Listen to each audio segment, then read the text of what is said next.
వి gold trusted gold buyers తాకట్టులో ఉన్న మీ బంగారాన్ని విడిపించి ఈ రోజు ఉన్న మార్కెట్ ధరకే కొనబడును. ఇప్పుడే కాల్ చేయండి.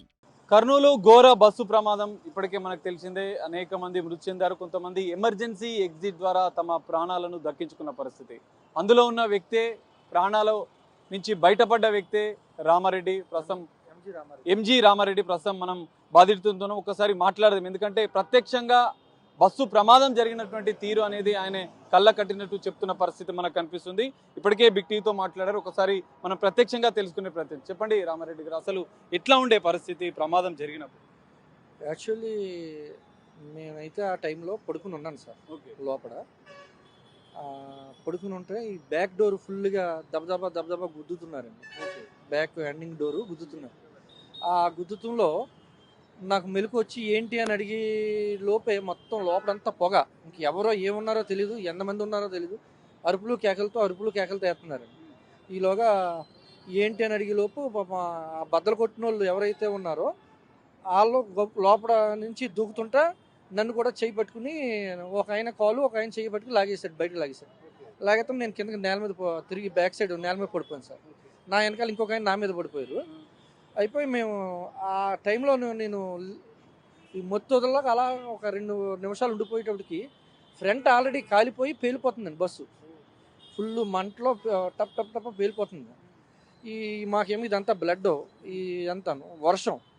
ఈలోగా ఒక 2 నిమిషాలు ట్రాఫిక్ కూడా మొత్తం ఎక్కడెక్కడ జామ్ అయిపోయిందండి. అటు ఇటు మొత్తం ట్రాఫిక్ జామ్ అయిపోయింది.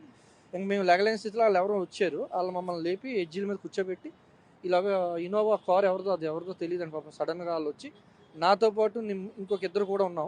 వాళ్ళు మొత్తం ముగ్గురిని మమ్మల్ని కారులో ఎక్కించుకుని హాస్పిటల్లో దేబెట్టి అక్కడ చెప్పేసి వాళ్ళు వెళ్ళిపోయారు సార్. అంతే, అక్కడ వరకు మాకు జరిగింది అది సార్. లోపల మీరు కిందకి దిగేటప్పుడు వాళ్ళు మిమ్మల్ని లాగేటప్పుడు అసలు ఎట్లా ఉండే పరిస్థితి? ఎందుకంటే దాదాపు 40 మంది బస్సులో ఉన్నట్లు తెలుస్తుంది. చెప్పలేము సార్. అసలు ప్రాణాలతో వచ్చామంటే అది దేవుడిదయ్యా. ఇక్కడ ఈ భూదేవతల్లి దండ పెట్టుకుని వెళ్ళాం, మళ్ళీ ఆ భూదేవతల్లి ఇక్కడ తీసుకొచ్చిందంటే అంతే. అసలు ఇంకా బస్సు ఎక్కింది కూడా ఇక్కడి నుంచే, ఎందుకంటే ఇక్కడ కుక్కట్పల్లి నుంచే మీరు బయలుదేరారు. అసలు ఇక్కడికి ఎందుకు వచ్చారు? మీరు ఎక్కడ ఉంటారు? మా బావగారి ఇంటికి వచ్చాం సార్. మా పాప బెంగళూరులో చదువుతుంది. నేను యాక్చువల్లీ ఇక్కడ నుంచి బెంగళూరు బయలుదేరి వెళ్తున్నాను సార్. యాక్చువల్లీ అక్కడ ఉంటాం మేము. ఈ చిన్న పని మీద వచ్చాను, బావగారిని కలిసేసి వెళ్దామని. బావగారిని కలిసేసి నిన్న ప్రయాణం పెట్టుకుని వెళ్తుంటే ఇది జరిగింది సార్. రామారెడ్డి ఇదే ప్లేస్ నుంచి బయలుదేరారు. నిన్న రాత్రి దాదాపు 9 గంటల సమయంలో ఇక్కడి నుంచే బస్సు ఎక్కారు. మరి ఇక్కడే ఇదే ప్లేస్కి మళ్ళీ బతికి ఆయన ప్రాణాలతో బయటపడ్డ పరిస్థితి. అయితే ఇక్కడ మీరు కీలక అంశం ఏంటంటే 40 మంది ఉన్నారు. మీరు మధ్యలో ఇక్కడి నుంచి స్టార్ట్ అయినాక బస్సు పరిస్థితి ఏ విధంగా ఉండే? మధ్యలో ఏమైనా ఇబ్బందులు జరిగాయా? మధ్యలో ఇక్కడ మాకు ఇచ్చిన నెంబర్ బస్సు ఎక్కించలేదు సార్. వేరే బస్సు వాల్వో వేరే బస్సు ఎక్కించారు.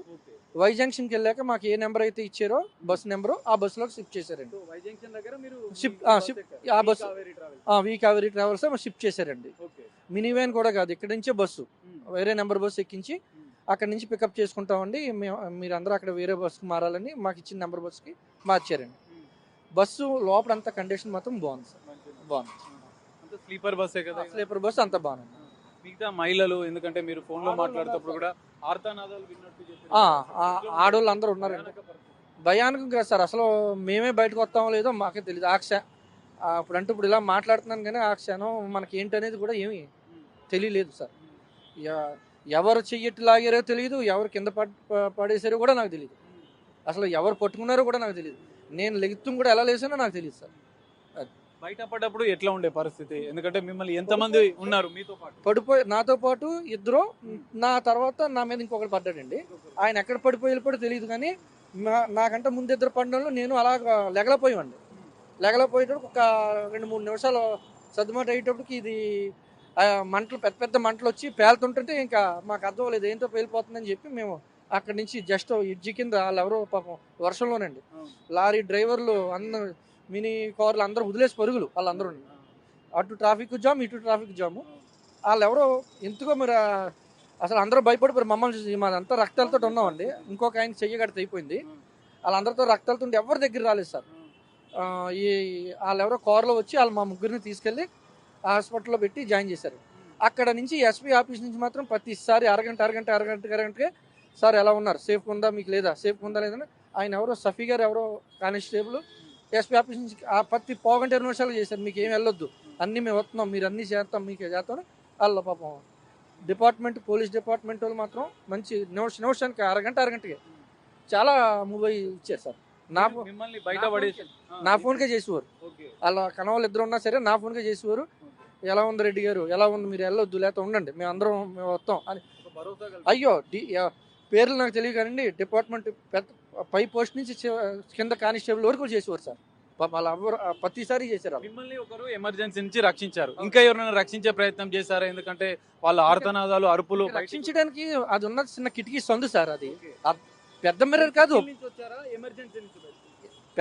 పెద్ద మిర్రర్ కాదు సార్, ఆ డోర్ కి చిన్న కిటికీ, చిన్న మిర్రర్ అది.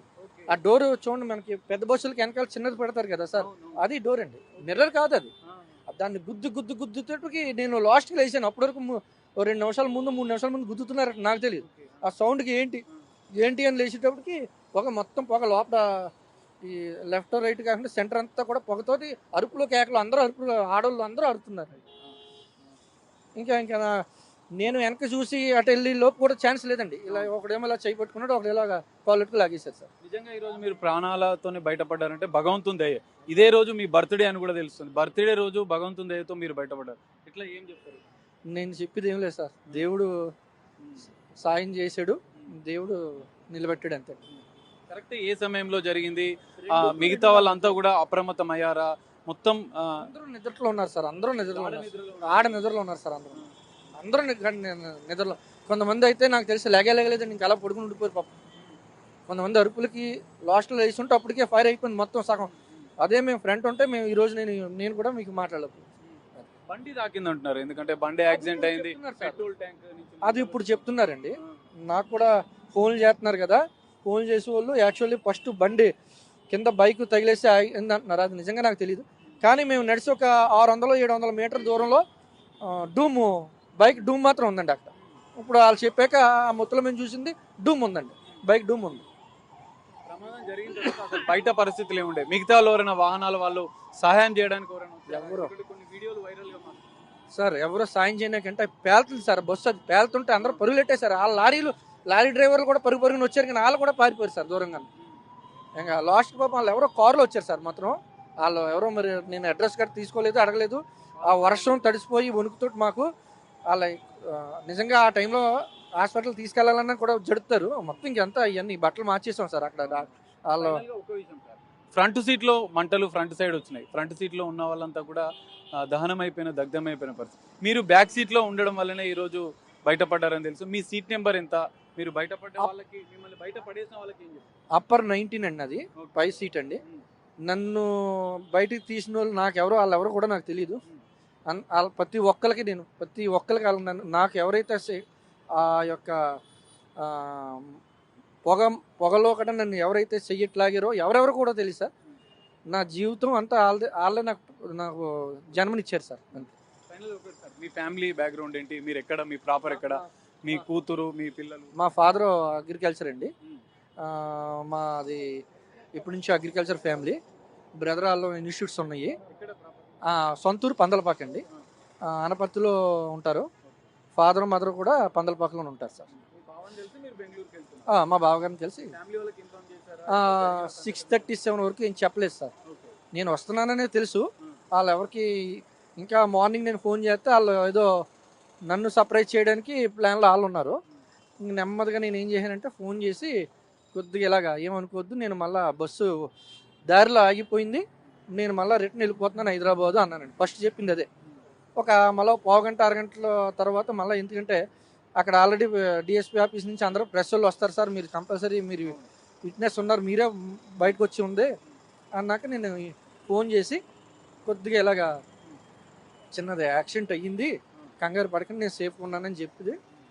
తర్వాత నేను ఒక గంట తర్వాత వాళ్ళకి ఆల్రెడీ అన్నీ తెలుసుకొని, ఇంకా కంగారు పడొద్దు, మీరు రావద్దు, వాళ్ళు బయలుదేరి కూడా వచ్చేస్తాను, పాప మా వైఫ్ వచ్చేస్తాను, మీరు రావద్దు, నేను బావగారు ఇంటి దగ్గర ఉండి మళ్ళీ 2 రోజులు పోయాక అక్కడికి వస్తాను. ఫైనల్గా ఇంత పెద్ద బస్సు ప్రమాదం, కొంతమంది బయటపడ్డారు, కానీ చాలా మంది అందులో దహనం అయిపోయిన పరిస్థితి. వాళ్ళందరికీ విషయంలో సార్ వాళ్ళ కోసం నేను చెప్పలేను సార్. ఇప్పటికి నా మైండ్లో వాళ్ళ అరుపులు కేకలకి నేను చెప్పలేను సార్. ఇంకా దేవుడు మరి అలా ఎందుకు చేశాడు? చిన్నపిల్లలు కూడా ఉన్నట్టున్నారు సార్. ఆ చిన్నపిల్లల అరుపులు అయితే ఎంత గట్టిగానో లేచి వాళ్ళు అరిశారు సార్. అవన్నీ నేను చెప్పలేను. అక్కడ ఆ సిచ్యువేషన్ మనం మాట్లాడుకోవడానికి కూడా ఈ సమయం కూడా కాదనిపిస్తున్నారు సార్. డ్రైవర్ క్లీనర్ ఎవరు అక్కడ లేరు సార్. ఆ టైంలో డ్రైవర్ క్లీనర్ అన్న కూడా లేడు. వాళ్ళు వచ్చి కానీ ఆ డోర్లన్నీ కానీ ఓపెన్ చేసి ఉంటే కొద్ది గొప్ప ఇంకా సేవ్ అవుదు. ఎవడో లేడు. ఈ బద్దలు కొట్ట ఉత్తప్పుడు మనం 10 సార్లు చెప్తారు సార్, బద్దలు కొట్టేసి బయటకు వచ్చేయాలి, బద్దలు కొట్టేసి ఆ సుత్తి గట్ట పెడతారు. ఇవన్నీ అక్కడ ఏమి అంటే బస్సులో ఆ టైంకి మాకేం మొత్తం అంతా నల్లని పొగతో గుమ్ముకుపోయింది సార్. ఎవరెవరో కూడా తెలియదు. ఇంకా ఇష్టదైవం కృతజ్ఞతలు చెప్పుకోవాలి సార్. పునర్జన్మ ఇచ్చారు అనుకోవాలి.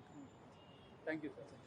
సో ఇది రామారెడ్డి కుకట్పల్లి నుంచి రాలేదు. మీరు ఇందాక ఫోన్ చేస్తుంటే మేము అక్కడ డాక్టర్ గారు. ఇది రామారెడ్డి ఇక్కడి నుంచే బయలుదేరాడు. ఈరోజు తన బర్త్డే మియాపూర్లో ఉన్నటువంటి తన బావని కలిసేందుకు ఆయన వచ్చాడు హైదరాబాద్కి. అనంతరం తిరిగి వెళ్తున్నాడు. నిన్న రాత్రి ఎగ్జాక్ట్లీ 9:20కి ఇదే ప్లేస్ నుంచి ఆయన బస్ ఎక్కాడు. సో భగవంతుని దయ వల్ల తన బర్త్డే రోజు ఎమర్జెన్సీ విండో ద్వారా ఎవరో కాళ్ళు పట్టి బయటికి లాగారు. దీంతో ప్రాణాలతో బయటపడ్డ పరిస్థితి. తాను కాపాడిన వాళ్ళకి కృతజ్ఞత చెప్తున్నారు. అదే సందర్భంలో ఈ బస్సు ప్రమాదంలో మృతి చెందడం ఎంతో బాధాకరం అంటూ చెప్తున్నారు. ప్రత్యక్షంగా అత్యంత భయానక పరిస్థితులు బస్సులో నెలకొన్నాయి. ఎవరో భగవంతుని రూపంలో తనని కాపాడారంటూ కూడా రామారెడ్డి ప్రత్యక్షంగా బస్సులో ఉన్న వ్యక్తి ఎమర్జెన్సీ విండో ద్వారా బయటికి వచ్చిన రామారెడ్డి ప్రత్యక్షంగా బిగ్ టీవీతో చెప్తున్న పరిస్థితి. కెమెరామెన్ పరశురామ్తో కలిసి సాగర్, బిగ్ టీవీ, కుకట్పల్లి నుండి.